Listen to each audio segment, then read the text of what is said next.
Friends, నేటి మాట లోపల శివుడికి అభిషేకం వేటితో చేస్తే ఎంత ఫలితం వస్తుందనే విషయం గురించి తెలుసుకుందాం. ఫ్రెండ్స్, గరిక నీటితో శివాభిషేకం చేసిన నష్టమైన ద్రవ్యము తిరిగి పొందగలరు. నువ్వుల నూనెతో అభిషేకించిన అపమృత్యువు నశించగలరు. ఆవు పాల అభిషేకము సర్వ సౌఖ్యములను ప్రసాదించును. పెరుగుతో అభిషేకించిన బలము, ఆరోగ్యము, యశస్సు లభించును. ఆవి నెయ్యితో అభిషేకించిన ఐశ్వర్య ప్రాప్తి కలుగును. చెరుకు రసముతో అభిషేకించిన ధనవృద్ధి కలుగును. మెత్తని చక్కెరతో అభిషేకించిన దుఃఖనాశనము కలుగును. మారేడు బిల్వదల జలము చేత అభిషేకం చేసిన భోగభాగ్యము లభించును. తేనెతో అభిషేకించిన తేజోవృద్ధి కలుగును. పుష్పోదకము చేత అభిషేకించిన భూలాభము కలుగును. కొబ్బరి నీటితో అభిషేకము సకల సంపదలను కలిగించును. రుద్రాక్ష జలాభిషేకము సకల ఐశ్వర్యములు ఇచ్చును. భస్మాభిషేకము చే మహాపాపాలు నశించును. గంధోదకము చేత అభిషేకించిన సత్పుత్ర ప్రాప్తి కలుగును. బంగారపు నీటితో అభిషేకం వలన ఘోర దారిద్ర్యము నశించును. నీటితో అభిషేకించిన నష్టమైనవి తిరిగి లభించును. అన్నముతో అభిషేకించిన అధికార ప్రాప్తి, మోక్షము మరియు దీర్ఘాయువు లభించును. శివపూజలో లింగార్చనకు ప్రత్యేక ప్రాధాన్యత కలదు. శివపూజలో అన్నము లింగార్చనకు ప్రత్యేక ప్రాధాన్యత కలదు. పెరుగు కలిపిన అన్నముతో శివలింగాన్ని మొత్తానికి అద్ది పూజ చేయదు. ఆ అద్దిన అన్నాన్ని అర్చనానంతరం ప్రసాదంగా పంచిపెట్టుతారు. చూడడానికి ఎంతో చాలా బాగుంటుంది అన్నలింగ అర్చన.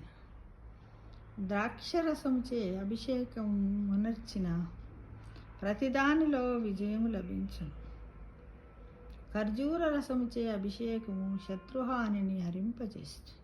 నేరేడు పళ్ళ రసముచే అభిషేకించిన వైరాగ్య సిద్ధి లభించు. కస్తూరి కలిపిన నీటిచే అభిషేకించిన చక్రవర్తిత్వము లభించు.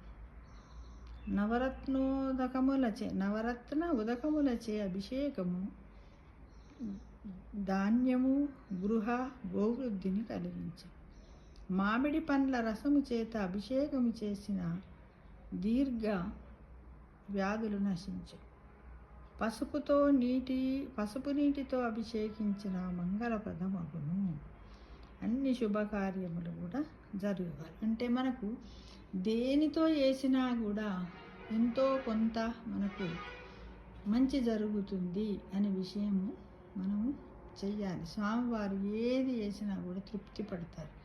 లింగార్చన అనేది మనకు చాలా ముఖ్యమైనది మన జీవితంలో.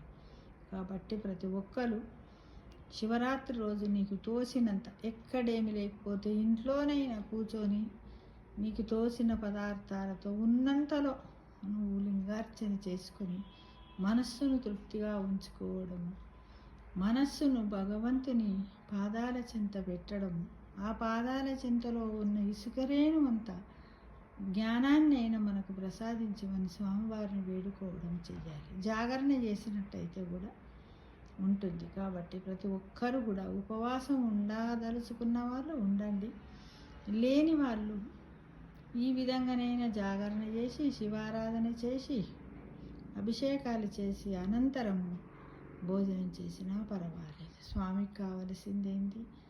అపారమైన భక్తి భావాలు, సత్యము కదా, నిజాయితీ, ఎవరిని బాధ పెట్టకుండా ఉంచడం, అందరినీ సంతోషంగా ఉంచి ఎవ్వరికి ఎలాంటి పాపకర్మలు చేయకుండా స్వచ్ఛమైనటువంటి వాననీళ్ళ లాంటి మనస్సును భగవంతునికి ప్రసాదంగా పెట్టడాన్ని కోరుకుంటాడు మిత్రమా.